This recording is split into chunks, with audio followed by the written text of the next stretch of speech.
ও আল্লাহ, তুমি এতদিন মায়ার চাদর দিয়া যেমন আমাকে বাঁচায় রাখছো, মরার পরে ওই কবরে যেন আমার আযাব না হয়।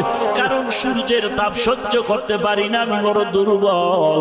এত ঠান্ডা ফ্যানের বাতাসের পরও ঘাম আর ঘাম, সহ্য করতে পারি না গরম। একটা বেতের কেউ বাড়ি দিলে সহ্য করতে পারি না, অথচ কোরআনের আওয়াজ, নবীজির আওয়াজ। গুনাহ নিয়ে যদি কবরে যাও, ওই কবরে দুই পাশের মাটির চাপ, পাথরের হাড়গুলো চুরমার হয়ে যাবে, জাহান্নামের আযাব দরজা খুলে যাবে। আল্লাহ তাআলা বলবেন, এরে ফেরেশতারা, এর আযাব শুরু করে দাও। কবরের মধ্যে একটা নয়, দুইটা নয়, 70 থেকে 99টা সাপের কামড় শুরু হয়ে যাবে।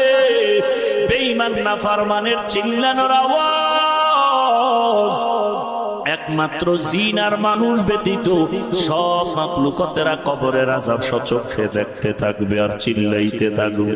ও আল্লাহ, একটা সেকেন্ডের কষ্ট সহ্য করতে পারি না রে মালিক। ওই কবরে গেলে গুনাহ নিয়ে কবরের চাপ কিভাবে সহ্য করব? না না, কবরের চাপ সহ্য করতে পারবো না, সাপের কামড় সহ্য করতে পারবো না রে আল্লাহ।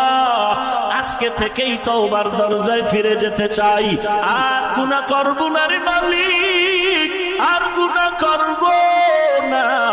নামাজ ছেড়েছি, আজকে থেকে ওয়াদা, নামাজ আর ছাড়বো না, বেপরদায় চলবো না, মা বাবারে কষ্ট দিব না, আল্লাহ ওয়ালাদের বিরোধিতা করব না, নবীর সুন্নতের বিরুদ্ধে চলবো না। ও আল্লাহ, এই ময়দানে এত বান্দা হাজির, আমি গুনাহগার।